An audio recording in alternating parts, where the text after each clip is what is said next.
BJP प्रवक्ता रही नूपुर शर्मा की ओर से पैगंबर मोहम्मद पर दिए बयान के बाद से ही ये माहौल बनाया जा रहा है कि कतर में भारत का जबरदस्त विरोध हो रहा है और माहौल बनाने का काम कर रहे हैं भारत में ही बैठे तमाम मोदी विरोधी, जो बस इसी ताक में बैठे रहते हैं कि किसी न किसी तरह से मोदी सरकार को घेरने का मौका मिले। और ये मौका उन्हें नूपुर शर्मा ने पैगंबर मोहम्मद पर बयान देकर दे दिया था, जिसके बाद से ही तमाम मोदी विरोधी सरकार पर टूट पड़े और ये बताने लगे कि कतर जैसे देशों से भारत के रिश्ते खराब हो रहे हैं। लेकिन हैरानी की बात तो ये है कि खुद कतर दौरे पर गए बिहार सरकार के पूर्व डिप्टी सीएम और बीजेपी नेता सुशील कुमार मोदी ने कतर के बारे में जो कुछ भी बताया उसे सुनकर तमाम मोदी विरोधी चिढ़ जाएंगे।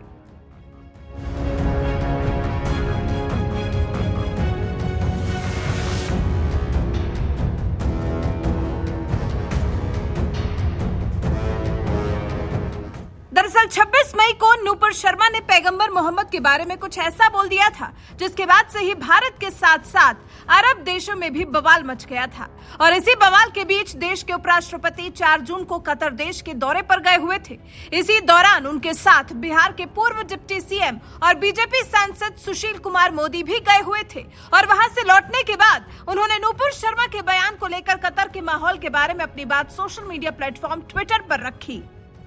सुशील कुमार मोदी ने एक ट्वीट में बताया, भारत के उपराष्ट्रपति एम वेंकैया नायडू के साथ पश्चिमी अफ्रीकी देश गैबान, सेनेगल और अरब देश कतर की 8 दिवसीय राजकीय यात्रा से लौटा। कतर में भाजपा के कुछ नेताओं के आपत्तिजनक बयान पर भारत सरकार के स्टैंड और भाजपा द्वारा की गई कार्रवाई से कतर के राजनयिक संतुष्ट दिखाई पड़े।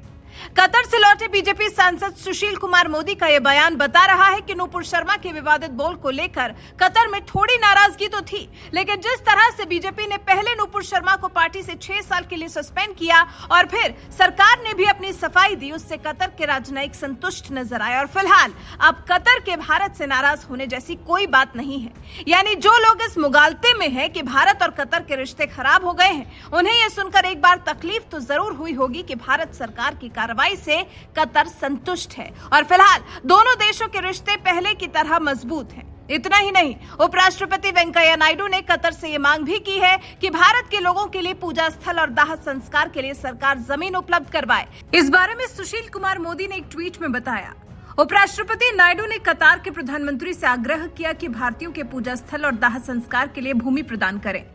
ज्ञातव्य है कि अभी मृत्यु होने पर शव को या तो दफनाना पड़ता है या वापस भारत लाना पड़ता है, क्योंकि वहां शवों के दाह संस्कार की अनुमति नहीं है।